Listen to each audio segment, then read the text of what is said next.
घंटालाल recording studio Guraru गया। चंद्रमानी दीदी जिंदाबाद जिंदाबाद जिंदाबाद। कुबेर पंचायत का मुखिया कैसा हो, चंद्रमानी देवी जैसा हो।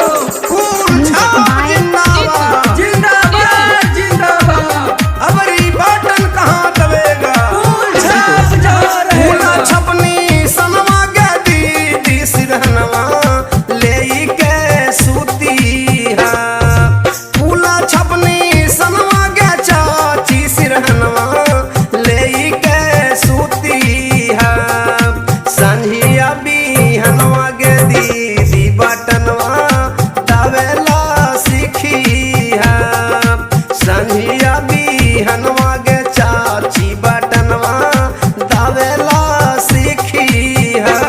मिक्स बाय विकास भारती। चंद्रमानी दीदी जिंदाबाद जिंदाबाद जिंदाबाद। कुबेर पंचायत का मुखिया कैसा हो, चंद्रमानी देवी जैसा हो। अबरी बटन कहाँ दबेगा, फूल छाप जा रहेगा।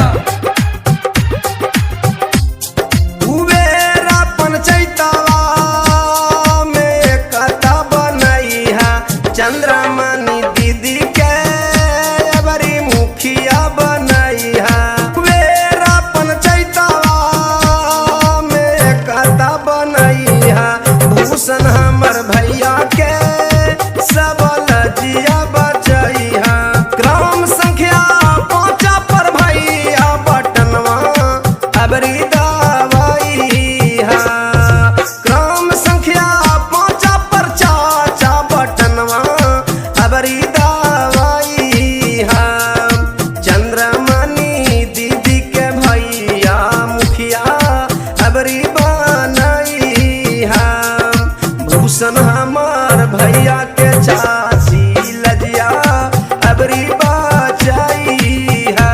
चंद्रमानी दीदी जिंदाबाद जिंदाबाद जिंदाबाद। कुबेर पंचायत का मुखिया कैसा हो, चंद्रमानी देवी जैसा हो। अबरी बटन कहाँ दबेगा, फूल छाप जा रहेगा।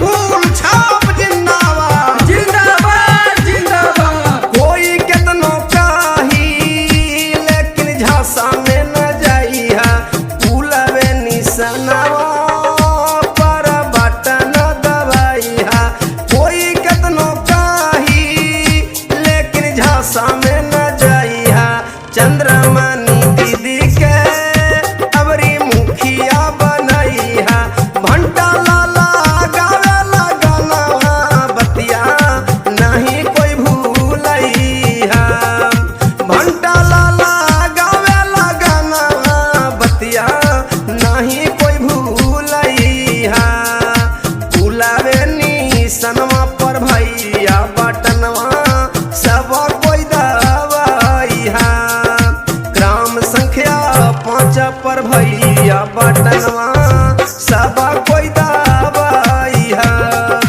चंद्रमानी दीदी के चाचा मुखिया अबरी बनाई है, भूषण हमार भैया के चाचा लजिया अबरी बचाई है, कुबेर पंचायतवा से चाचा मुखिया अबरी बनाई है। मिक्स बाय विकास भारती। चंद्रमानी दीदी जिंदाबाद जिंदाबाद जिंदाबाद। कुबेर पंचायत का मुखिया कैसा हो, चंद्रमानी देवी जैसा हो।